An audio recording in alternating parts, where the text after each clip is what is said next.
Hello, amazing Sweet Vera community. This is Amber, your host of the Heart Leader podcast. And I am here with one of the most powerful forces of nature that I personally have ever met. Her name is Pauline Nguyen, and oh my gosh, I had the honor of experiencing this soul at a retreat. And I could not wait to have this discussion with her so that our community could be introduced to her and touched by her on the same depth and level that I was when I met her. Now, I could tell you so many things about this woman, but I'm just going to post her link underneath this podcast and you can research her yourself, because let me tell you, you could spend hours getting to know her story and where she's come from and what she's accomplished in her life. But I want to talk about my experience of her and dive into that with her, because I haven't even had the opportunity to thoroughly share that with her. So she and I have agreed that we're just going to play in this conversation and bring you along for that ride. So Pauline, first and foremost, thank you for being here. I cannot tell you what a pleasure it is to have you with us. Amber, the joy and the pleasure and the privilege is mine. It's lovely to be here. Hello, listeners, and thank you very much also for allowing me to play. Yay! Okay, so we met at an amazing retreat where we were focused on empowering women, but ultimately, I think that the power of that time together went way beyond just empowering women. There was such a force that came forward that I could feel it in nature. I could feel it just move through so much. And a lot of that, in all transparency, came from your ability to anchor in, to like thoroughly anchor in and hold that space. And there were so many things that you shared in your presentation during that course that really hit home for me and let me know that you are someone that not only did I desperately desire to introduce to our community, but that I really desire to know. So I would like to share a couple of those things with you and then see what your experience was when you were sharing it with us. Amber, you know, I'm my DNA, I'm not praise driven. And so when you tell me you're going to give me data, my body tingles. You're like, oh, she's going to give me data. Because often I remember the host, Stephanie, said, how did you go? How did you think you went? I said, I don't know. My purpose is to serve. You tell me. Yes. Or when I'm giving a keynote or presenting and I come off stage and people say, oh my God, you were amazing. I say, please, can you tell me why? And they're like, oh, fuck, we got to tell her why. It's like, give me the data. I'm all about the data. So yay. Yes, because it comes through you. And that's what I noticed. This episode of the Heart Leader podcast was brought to you by Stephen Douglas. Stephen Douglas is one of the nation's leading boutique search and interim resources firms and has been recognized as a leader in identifying and providing access to top talent for clients since 1984. Whether it's a company preparing to go to the next level or a candidate looking for better opportunities, Stephen Douglas keeps the focus on the needs of the people they serve. They specialize in connecting the right talent to a company's needs, while also understanding what the market demands. To learn more about this amazing organization, visit them at stephendouglas.com. And it was such an experience that could be felt, and it united all of us who were sitting there. And it was, to me, that was the experience of it.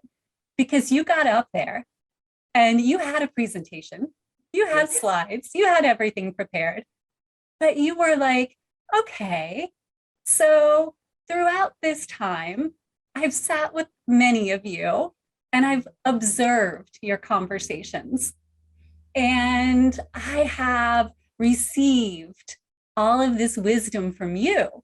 So here you are, you're in front of us, and you are put on this stage to dispense wisdom to us. But you flipped the script and you were like, I'm going to reflect and mirror back your wisdoms to you because I can. Yeah. I'm going to put my stuff to the side and be a mirror for you because I can. I don't have to stick to a script. I don't have to do what I'm told. Yeah. And I'm going to hold space and show you your brilliance and your wisdom so that you can feel yourself. Before then, I bring in what I'm here to show you. Yes. And I love that you saw that. I sat there and I was like, okay, not only was she willing to be the silent observer and to receive wisdom, even though she's here to be the wise one, but she was also willing to put her ego on like this little pause and say, okay, there is brilliance everywhere and I want them to see it. I am here to serve. I am not here to say, look at me. I'm here to actually serve. Yes. And from that moment forward, woman, you had me. Yay. Thank you so much for seeing that, Amber. I really appreciate you seeing that because as I said before, when we know our shit, we can just play. Yes. You know, and so often before I go on stage, I've been an international professional speaker now for over a decade. People who care or are curious will say, are you nervous? Why are you so calm? It's like, because I know my shit. If you know your shit, if you don't know your shit, then you got every right to be nervous, right? But if you know your stuff and you are here to be, my purpose is to serve, it doesn't become about me. It can't be about me. And so when it becomes about the audience, understanding this universal rule, the universal law, not rule, the universal law of supporters and challengers. Understanding that whether you are a teacher, a podcaster, a speaker, the universal law, the law of the universe is that in the audience, there will always be supporters and there will always be challengers. Always, whether that be 50-50, 60-40, 70-30, 80-20, 90-10, whatever it is. And so when we understand that is the law of the universe, we can say, fuck it, I'm going to play. And for those who don't get it, I'm okay that you're not okay. I'm going to go deep and connect with those who are ready, who are curious, who want to connect. And it's the idea of being so skillful that we can be highly eliminated. And this platform is not a platform where I am a keynote speaker. That's a whole different skill set, right? A keynote speaker is someone who sets the key tone for a conference, for an event. But I was there to facilitate. My role was to assist. My role was to serve. And because I'm all about the data, and I'm so happy that you noticed, I spent the first day or so just observing, eavesdropping and seeing, okay, I know that they need one-on-one assistance. I know that she's more of a one-to-many, and I'll just craft and I'll weave and I'll just play to assist as many as possible in the short period of time that I'm there, because that is my role. That is my purpose. And I do believe this. So I didn't throw out the presentation. It wasn't as important as being of service. And so in an effort to be a professional, of course, context comes into play, but in an effort to be professional, here's the agenda, I got to tick all the boxes. Let us not forget to be a professional human being. And that is what fulfills me. That is what makes me leave the event and go, man, that was so delicious. Thank you. I'm selfish because I'm selfish. As you learn, while we learn from each other, we learn about ourselves while we are learning. And that's not just about the audience, that's about me too. As I give you information, I'm receiving information from you. We learn about ourselves, we learn about each other while we learn. That's connection. That's called substance. And that's fulfillment. Fulfillment is in your currency, right? Yes, absolutely. Quote from your book. Yes. And it's one of those things where there were a lot of great presentations at that conference or at that event. But at the end, when we were all sitting there together and sharing the things that really were taking home with us, there were so many individuals that were reflecting back to you that there were ripples of change that will be with them for the rest of their lives, not just from that presentation, but you also did a sunrise meditation. Yeah, shamanic activation. There's more work to go into activation than meditation. Exactly. And so I would like to dive into that because that's something that you do with clients. That's something that you lead on a regular basis. And you shared that with us. And it took what you gifted us in our discussion and activated it, as you just said, it's such a more profound level. And there's so many layers to that that I noticed it was more about being there and doing the meditation and the breath work.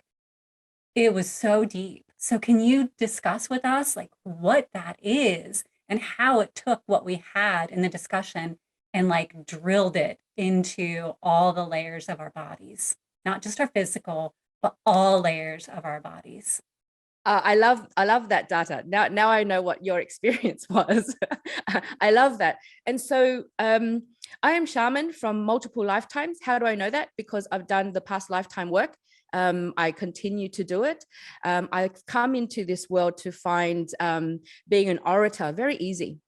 Working with energy, shamanic practice is very easy. And when we come into this lifetime with something that, or a skill or a talent that comes with so much ease, not only is it a calling, but we've lived it many lifetimes. And so it's the understanding that, oh, it comes with ease now. It's easy. How about I amplify that? Would that not then say that this is what I was brought on this earth to do? And so I don't like, I don't know if you notice this, Amber, but I don't like, while I appreciate and respect tradition and ritual and ceremony, I believe that if we are to be leaders, especially heart leaders, we have to stay current. We have to stay current. We have to take a little bit of this and a little bit of that and a little bit of that and craft it in our own unique flavor with the purpose of being in service to the people who are in front of us. It's not that I have this speech, I have my ways and you will follow my ways. That's not what it is to be a heart leader. A heart leader is, I have my ways, I have my beliefs, I have my traditions and my rituals, but how can I tweak that so that I can message it and meet you where you are at? Meet you where you are at rather than forcing you to come and meet me where I'm at. I'm practiced. I've been doing this for ages. And so when I said, who loves to be out in nature? And people will put their hand up. I love to be out in nature. Who loves music and sound and activated by what they hear? People put their hands up. It's like, well, you're all shamans. You all have a potential shaman inside of you, because shamanism is a way of life. Some may say this is very irreverent of me to say this, but no, it is a way of life. We don't have supernatural powers, or it's a way of life. I'm only more powerful than you, full of more power, because I'm more practiced. Everything is a cultivation of a practice. What does a shaman have? One foot in this dimension, another foot in multiple other dimensions. Everyone has that ability if they practice. What does a shaman do? A shaman loves to access nature's medicine at the most potent healing time of the day, which is at sunrise, which is why we did what we did. A shaman has the skills to communicate, which is why I do what I do. A shaman has the skills to understand the potentiality, the powerful potentiality, because not everyone is open to it, of the medicine of sound. Yes. Sound doesn't necessarily mean music. Just because it doesn't have lyric or melody, it does not mean it is not our song. And so what you experienced that morning was everyone tapping into their own inner shaman. And so with the presentation I did the day before, it was sprinkling seeds planting seeds so that I can water the seeds and activate what is already theirs the next day. It was already there. I just needed to activate it. And so I use my drum, I use my voice, I use the power of nature's medicine. In my own practices, I have my rattle, I have my hum to shut down my left brain so that my right brain gets amplified, and it's a dropping in. Now I know I'm in the zone. I do my breath work, my energy work to expand my electromagnetic signature, expand my energy, expand my aura. Anyone who wants to come along can connect with that energy as well. I'm not messing with anyone's energy, and I'm protecting mine like my life depends upon it. And what I'm activating is already yours. And so I saw and I felt for a lot of the women, a lot of them were crying. When we cry, it's our truth. It's frozen emotions finally thawing out and coming and expressing itself as tears. And some women were crying rivers, some women were sobbing, because what am I activating? I'm now activating through my voice, through my drum, through the energetics, through the power of nature's medicine. I'm now activating their truth.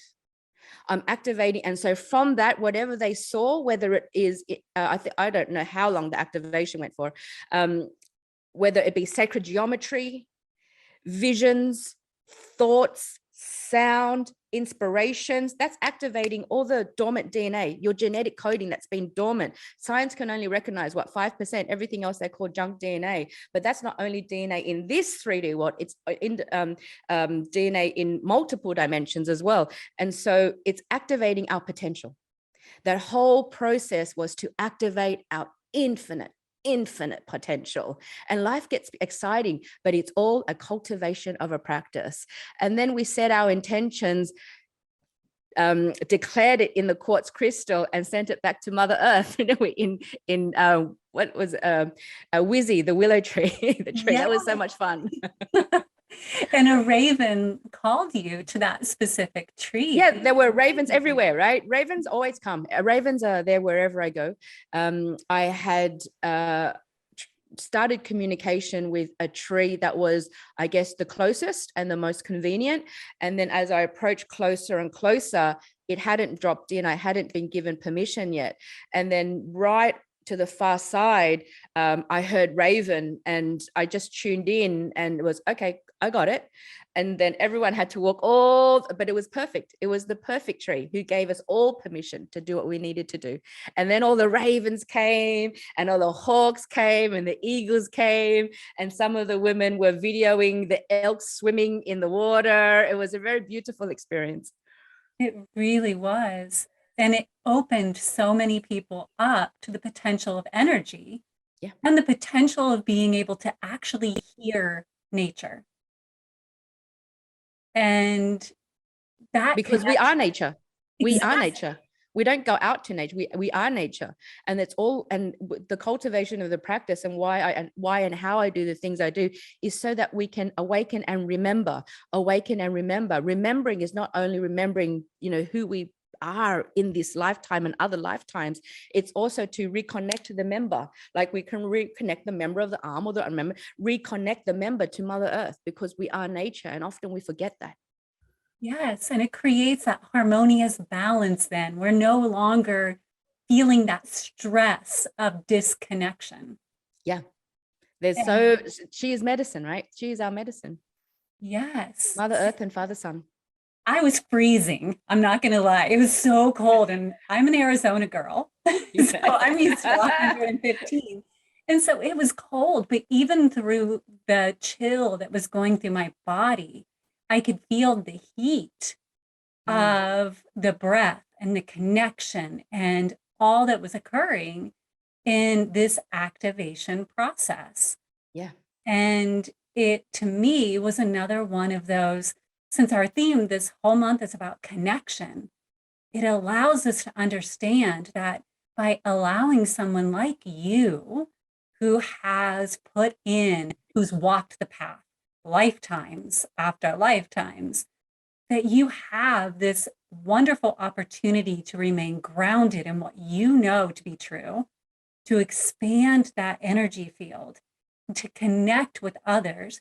As long as they'll connect with you, Yeah. and help us walk that path as a guide and say, I'll show you as long as you desire to be shown. Yes. And if you're where you desire to be, just hop off the path. That's okay. And I'll Yeah. take Or it.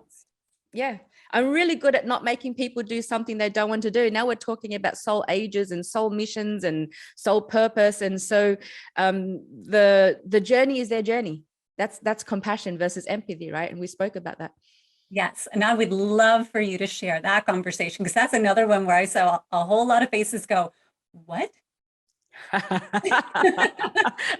Oh, and that was because I had just last night actually. I hold my spiritual entrepreneur roundtables, a very intimate group. I hold them a few times a year, and 4 women from the USA attended the online roundtable last night. We had people from all around the world, and there was that young, beautiful young lass, Lauren, who I had met, and I noticed that she was wincing from not being able to stand. I think one of the first sessions we had to stand for a very long time, and she couldn't stand. And we connected later on in a conversation, and I said, how are you in pain? And she said, I can't stand, I'm in pain. I said, what is it that you cannot stand? What is it that you can't stand? And she said, I'm an empath. I've been an empath all my life. And that's when it landed for me. Okay, that's why you can't stand, you're in pain. And I said, I can assist you with some clarity on a few things if you would allow me. And she was a bit hesitant. And I said, I will share it tomorrow in the presentation, just to give her some time to digest who the hell this strange woman is, asking her what she can't stand. And so I used to be an empath because of my upbringing. I was very open to everyone else's field. My field was open as well. I didn't know how to protect my field. And I made myself very, very sick. Chronic body aches, shoulder pain, sciatica, all metaphysical signs of burden, toxicity, carrying too much. And I expressed to her that the fact that she said, I can't stand and I am an empath, was already communication to me. And so how I work is I work with not only the mindset, but also the heart, as well as health, as well as the soul and the spirit. All areas must be encompassed. No area can be ignored. And so we first work on the semantic, so that they understand the theory behind it, the human behavior, the mindset behind it. And then I work on the somatic of the body, of the breath, whether that be body work, acupressure, acupuncture, a whole lot of breath sequence, jumping in the ocean, yoga, qigong, whatever it is, you need to access the body work as well. And then I work on the somatic, the shamanic, the spiritual. Some people like to call it woo-woo. I definitely don't call it woo-woo. I definitely don't call it voodoo. I coined my own term, which is juju. Juju being, it has to have science and spirituality. There must be a way to communicate it so that others can understand. Not everything that we know needs to be explained. Because we don't live by, I need empirical evidence to see that it's real. All the evidence you need are the human beings walking around with a testimony saying, my life has transformed. That's all the evidence that I need.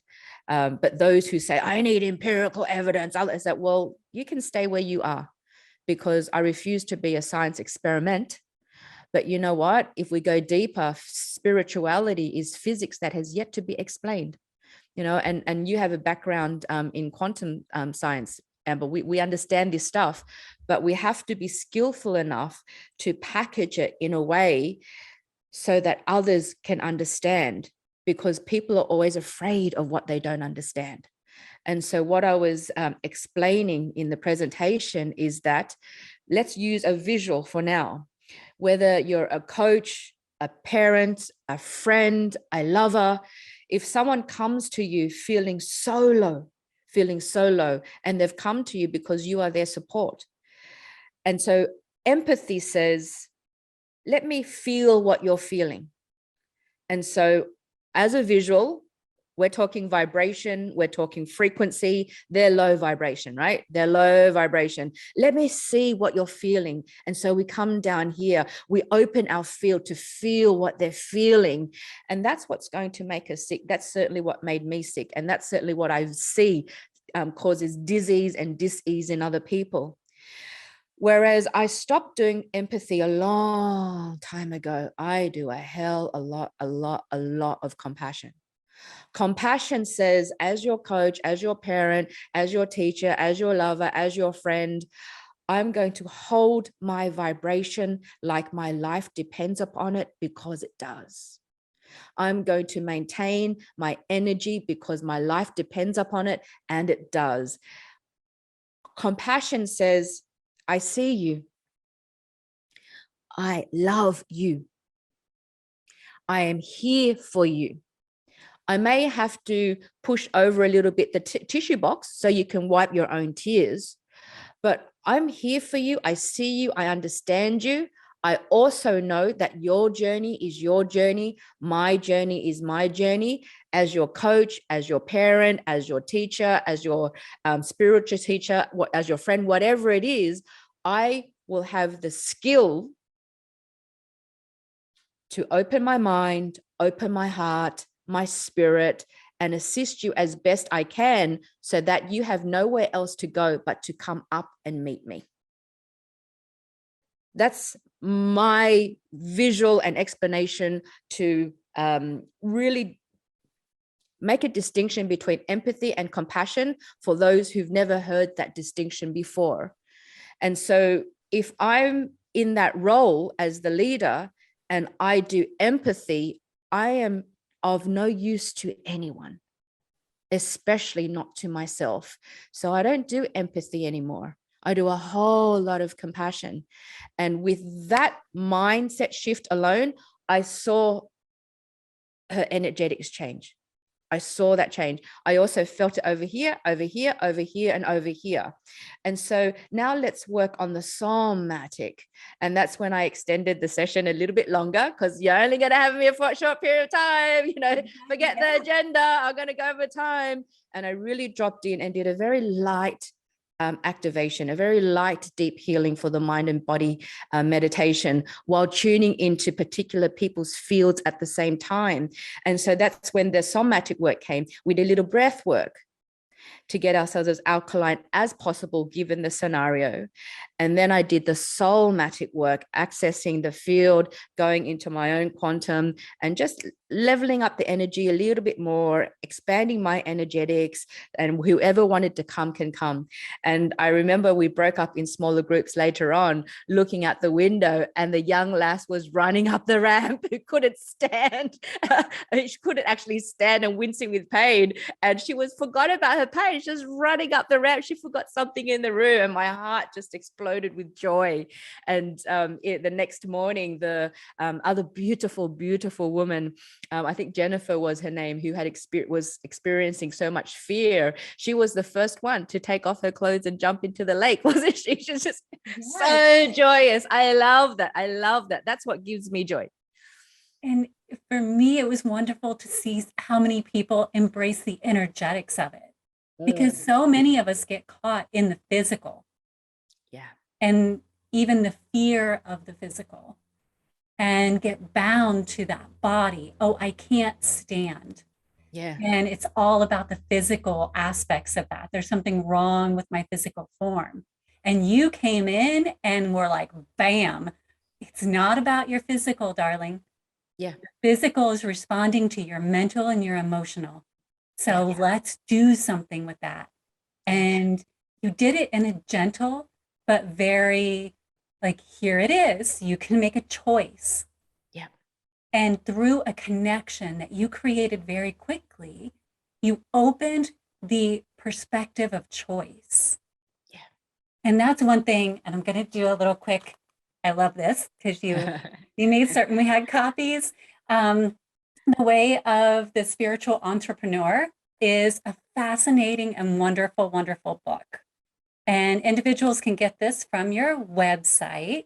We'll make sure that your website is under there. You know, even if you're not an entrepreneur, I think Yes. this book is an amazing, amazing book. And you do talk about choice, right? A lot Yeah. in this. So if you're willing to talk about like the power of choice along with being compassionate versus empathetic, I think that that's something we forget a lot, that as physical beings, you know, we feel bound to physical laws, Yeah. but we're not only physical beings, as you pointed out, we are multidimensional beings with tons of choices across multiple energetic levels. Yes. How do you empower people through all of these services that you offer in that way? It's not about how I empower. I think the first step is they need to give themselves permission. The first step before any of that is decision, is to decide. You got to decide. You want to play or you don't want to play. And so, and then permission comes. Permission for self to do things very differently. Decision first, self permission first, and then permission for the coach, the teacher, the friend to assist them. And then, so it's meeting them where they're at. Do you give yourself permission, mate? Have you decided that enough is enough? Okay, do you now give me permission to show you the way? And so we meet them where they're at, and then we continue on our merry way so that they come up to meet us. And then we go up again, and then they come up to meet us again. And I always say, but you gotta Goya, get off your ass. This work is not about sitting in lotus position going, you know, and going, I'm transformed. No, you haven't. Right? Yeah. You have to actually take the action steps to do it. And there's formulas for everything that we do. And so The Way of the Spiritual Entrepreneur, the name of my book, it won Best Small Business and Entrepreneurship book when it first was released. The subtitle is The 7 Secrets to Becoming Fearless, Stress-Free, and Unshakable in Business and in Life. And so first thing, as an entrepreneur, I wrote a book to answer your question, Amber. I wrote my first book in 2007 called called Secrets of the Red Lantern. I own a restaurant with my brother and my partner. It's 20 years now we've been in business. It's the most awarded Vietnamese restaurant in the world. And Secrets of the Red Lantern was a very dark and personal memoir, which I disguised as a cookbook so people would buy it. It worked a treat. I won Debut Writer of the Year. It became an international bestseller, completely changed my life. The Way of the Spiritual Entrepreneur is about self-mastery. It's about living your life in spirit and inspired. It's about magnifying human potential and decreasing suffering only if you choose to. Pain is inevitable, but suffering is the choice, right? And so it's the choice for entrepreneurs, but not only entrepreneurs. It is a very open book about humanity to magnify human potential and relieve suffering, disguised as a book about a spiritual entrepreneur. And so it's a book about humanity, right? But it's the decision to say, as an entrepreneur or a business person, a human being, I don't want to do things the old way anymore. They've made that decision. I give myself permission now to do things very differently. I don't want to live my life in fear. I don't want to live my life in stress. I don't want to live my life so easily hacked by other people. And so unshakability comes when we know ourselves so deeply. We are so connected to self The only way to connect with others truly is if we can understand that we can connect to self. We got to connect to self first. Excuse me, someone's just come in. And so when we are able to connect to self and understand ourselves, we can't be hacked. We can't be hacked. And so we remain unshakable. And so the first thing is to decide, to give yourself permission, and then to give the teacher permission. And that's what the heart of the way of the spiritual entrepreneur is very much about, to give yourself permission to see things differently, do things differently, and most of all, understand the reasons why we should see and do things differently. I love it. And the way that the book is laid out, it is so beautiful and it flows so well that it isn't like it's a business book. No. At all. I opened it up and I'm like, oh, it'll be interesting to learn a bit about an entrepreneurial experience from a spiritual perspective. And then I got into the book and I was like, oh, wait a second, this is just a beautiful spiritual book. And so what a gift, even if you are not thinking of creating your own business, or it's a book about building a beautiful life. Yes. And so I am so grateful for the gift of having the book, and definitely desire to make certain we share how individuals can get it from your website and all the different avenues. So we will make sure that that is just posted everywhere that this podcast goes. I appreciate that. It's also on Audible. You can get it signed copies from me, but it's everywhere in major bookstores, online and offline. Awesome. And along with this, you do coaching. You were talking about your roundtables.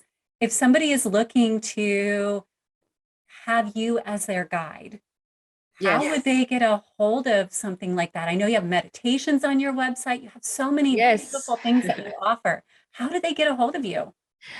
Check out my website, www.paulinenguyen.com.au. I was going to say Red Lantern. That's my other restaurant website. So I have roundtables, online events. The next one is in September, and it's a potent introduction to my work. And that leads into my signature program, which starts in January. You get me live every week for 3 months. That then leads into a continuity program. There's many of us, we fly under the radar, and it's fun. It's fun. I got to have fun. I got to play. And heaps of testimonials on my website. That's one way to have access to me. You get the real me. I keep my groups very intimate. They're not large at all. That's for my own selfish purposes. I love having lighthouse clients. Having lighthouse students. I'm more about deep performance rather than high performance. It's not fulfilling for me unless we go deep and we create lifelong relationships, if you so wish. It's not about, let's do a course and let's jump on it. They are life-changing. The courses are life-changing and very transformational, as you will see from all the testimonials. But my book and my meditations are a great start. Absolutely. And again, my goal of all of this was to speak from a place of experience, because once you experience what you bring forward, whether it's a small amount or you commit to the full life-changing flow of what you bring forward, there's no way to dismiss the energy that you invoke within someone. And you're right, it doesn't come from I'm going to fix you perspective. It comes from I am here to hold this space, and what you choose to take from this plethora that I will offer you is up to you. And that's why the choice was such a key question, because it's apparent you're like a all-you-can-eat buffet of knowledge and wisdom and just energy. And you will meet someone where they are without lowering your frequency to do it. Mm. And for anyone who understands the energetics of that, that is not an easy thing to do. That is actually the challenge Yeah. for those who are guides in this Yes. space. Because it is so easy to say, okay, I will meet you where you are by lowering my frequency and then bringing you up. Yeah. Versus I will hold my frequency, still find an avenue to meet you where you are, and then help you figure out how to get to this space that you desire to be, wherever it is along that pathway. Yeah. That's what empowering someone is all about. And I am selfish in that, I'm protecting my energy, man. I want to be around for my kids. I don't want to. And so it's very much about, you know what? I'm not your healer. Don't abdicate to me. I don't want that responsibility. I am not your business coach. I'm not a quick fix business coach. But you know what? With this work, how about I teach you how to heal yourself? Wouldn't that be cool? And how, with this work, how about I teach you how to be a greater leader so that you can perform better in your own business rather than abdicating to me to come in and fix it for you. So I'm not about fixing. I'm about handing over what I know so that you can do it yourself. Man, that's so much more empowering and a lot more fun. And that is big as well, because not too many people want to have that responsibility, right? They'd rather have someone else go, fix me. I'm the wrong gal, if that's what you want. And it's a choice. It's a choice. If you don't do the work, you don't get the pay. That's what I always say with everyone starting off. If you don't do the work, you don't get the pay. I'll show you the way, but you got to do the work. Exactly. And it's beautiful work. It's beautiful work. It is. We always talk about it like going to the gym and hiring a personal trainer, not working out, and then getting mad at the personal trainer because you haven't lost weight. There's nothing that the personal trainer can do other than show you the workout program. It's the same with any coach, right? No matter how you hire them to bring them in, if you don't put forward every action, energetic or otherwise, to get you there, there's nothing that can be done. Yeah, that's right.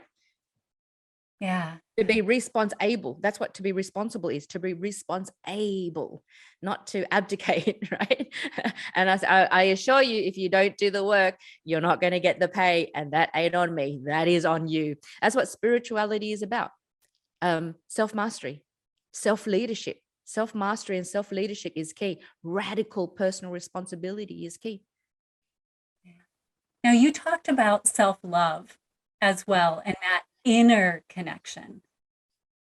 So I'm going to ask a personal question about that path for you, because as individuals come into that space of alignment, and again, in witnessing you and the flow of energy through you, there is just like this pure channel that comes through. And I know that doesn't happen without doing that inner work first and clearing out all of that.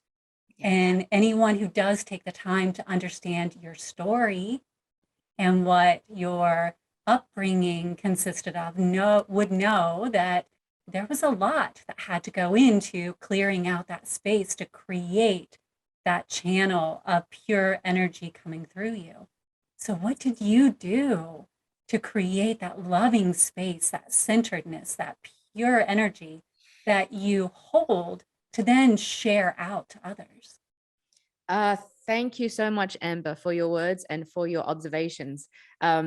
It's not something I did. It's something that I will continue to do for the rest of my life.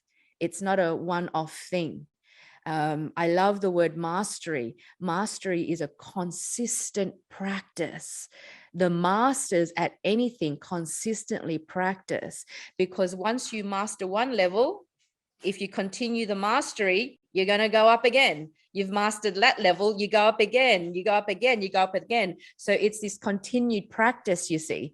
And so I'm always, what's the next level? What's the next level? We decide, We give ourselves permission to do things very differently. We give the teachers permission to assist us, but then we got to do the work. We got to put in the discipline. The discipline is not to be regimented. The discipline comes from the word disciple. Discipline comes from the word disciple, this perpetual student of life. Doesn't life become delicious when you understand that you're a perpetual student? Yes. And so the constant work was, first of all, deciding that living my life at home was this is not the way I'm going to go down. I can't live this life. And so I decided, so to give some context, I grew up in a very, very violent household. My father suffered terribly from PTSD from the war, and he had nowhere to dump his anger but on us kids and on my mom. And so most of my childhood life was incredibly abusive, incredibly violent, physically, mentally, emotionally, spiritually. On top of that, we had to work in the family businesses. This is where I got the entrepreneurial bug. We had to get good grades as well. And so I had a choice to look back and see myself as a victim, or to look back and see it as my training. I chose to look back and see it as my training. I'm consistently in training. I'm consistently in training. And so what do leaders do? They go first. What do visionaries do? They see things very, very differently. And so you're all about heart leadership. I'm all about heart leadership. Heart leadership has nothing to do with being nice. It's got nothing to do with being nice. It's got to do with being real, being fucking real. It's got to do with being authentic, having boundaries, and having the ability to, without guilt, without fear, without shame, communicate very clearly what those boundaries are. It's about honoring your space first. And then when you have all this expansiveness, all this truth, when you're in this space, being nice just happens. Being nice and kind and compassionate just happens because you're in flow. And here's where the love comes. We are not motivated by fear. We're motivated by love.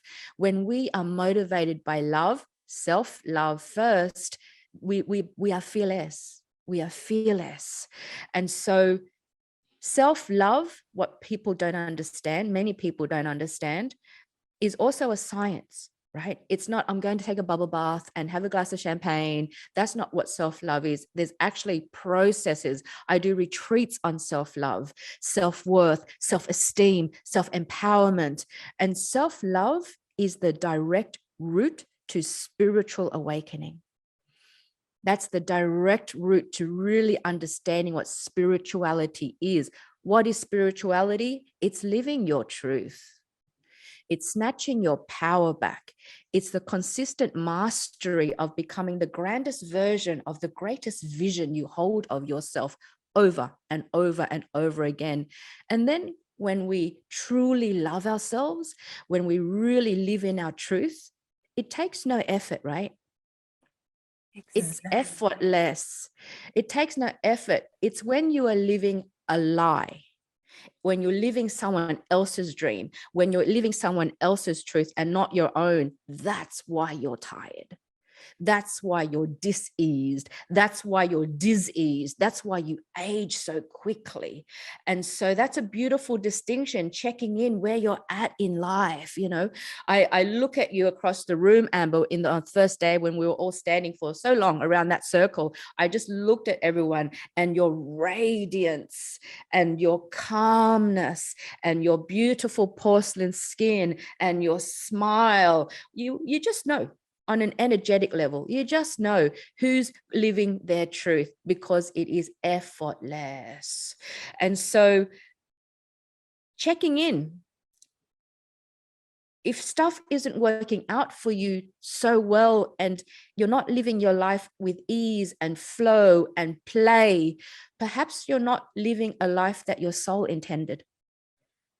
And that's the work, to find places of stillness, to allocate time, to look within, to really start to, what does my soul want? What does my soul want? Not what my mom and dad want. not what clergy, well, not what my teachers want. What does my soul want? What do I want? And when that just lands, your soul and the human body just start to dance together, life comes really exciting. And teaching isn't a big effort when you're living it. When you're living it, people just watch and go, can I have some of that, please? So we got to lead by evidence. We got to lead by example. We got to lead by truth. And for those who do find themselves saying, I feel stuck, I'm stuck, I believe that they're stuck at a developmental stage. I'm a developmental coach. And so everyone has a developmental stage. I don't think that you're stuck. I think that you're just stuck at a developmental stage. And you need a teacher, a coach, a peer group to help you get to the next stage of development. Every stage of development you reach, you get to see life from a very different perspective. The more perspectives we can hold, the more free we will become. And so someone who is a heart leader is someone who wants to live their life in a state of expansion, of constant mastery, of understanding the deliciousness of humanity. And life gets fun. It's fun. Yes. It doesn't feel so heavy. It doesn't feel so heavy. Yes. We're here to do three things: to evolve, to push humanity forward, and to do it with joy. It's the joy part that so many of us forget. Yes, yes, yes, yes. So these amazing retreats that you are talking that you do to get from the, oh, I want some of that, to the, oh, I have some of that. Yes. Would you be able to share those with us as you get them scheduled so that we can share them out with our community? Oh, of course. My retreats sell out 12 months ahead of time, you see. I have no doubt. October is full. February next year is full. A really great way to come into the orbit is through the roundtable and the spiritual entrepreneur roundtable and the spiritual entrepreneur accelerator. And you get all of me. I don't hold back. Okay. And it's beautiful that it's come online. I have a lot to thank COVID for, because all of that used to be in person, right? And now I can reach more people from all around the world, leading with compassion and curiosity. Curiosity is sexy. Got to be curious. It really, really is. And what an amazing thing that you can connect with people all around the world. Yeah. Connection's why we're here. Connection is what gives our life meaning and purpose, right? Agreed.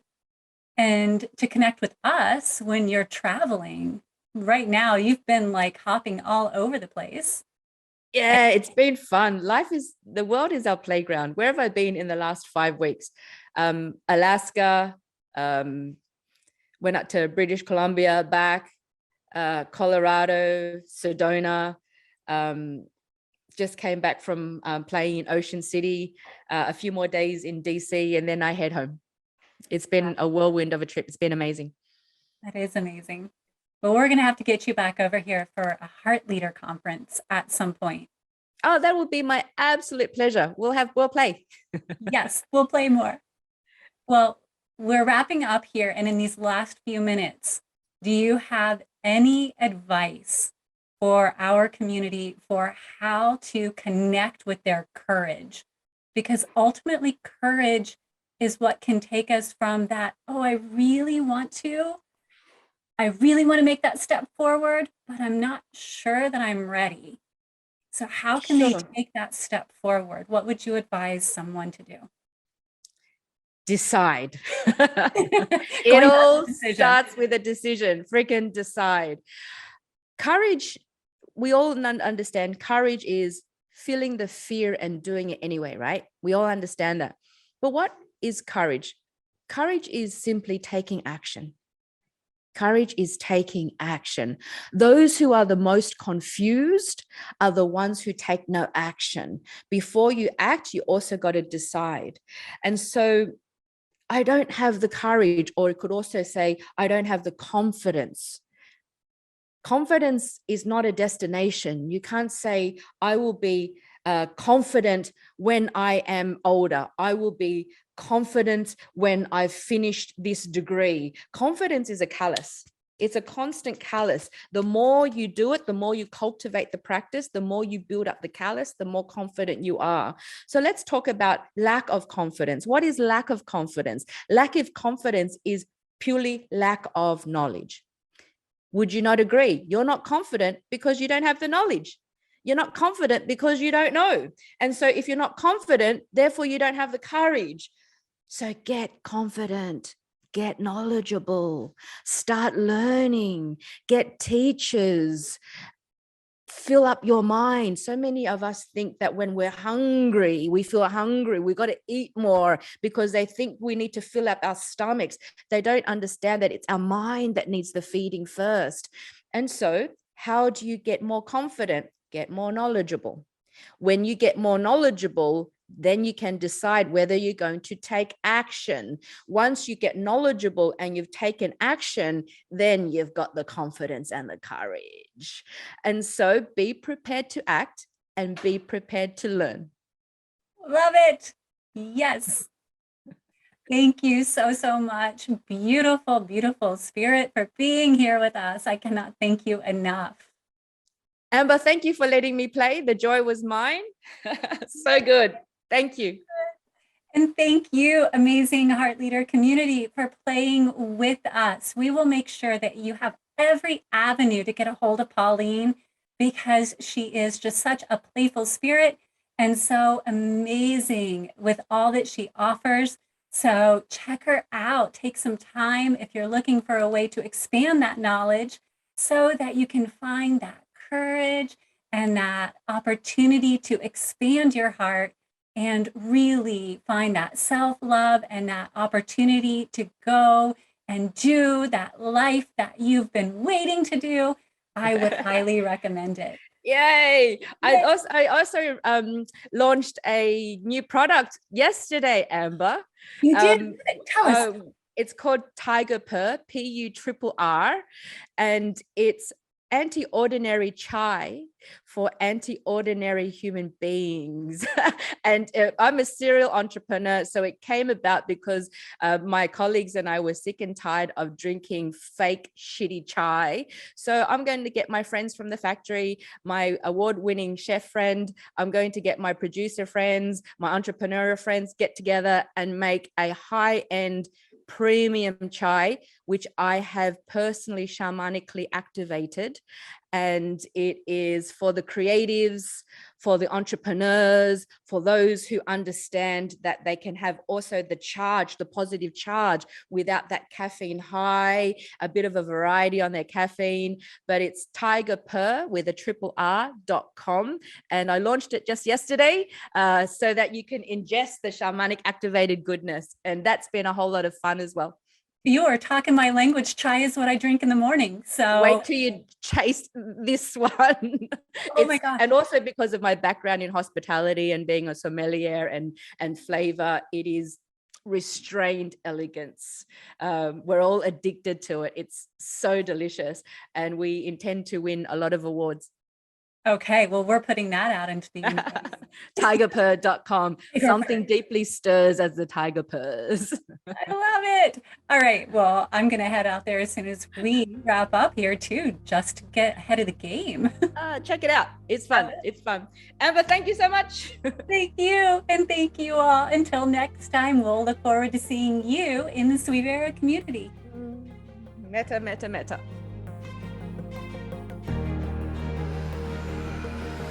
You've been listening to the Heart Leader podcast with your host, Amber, where heart and mind align.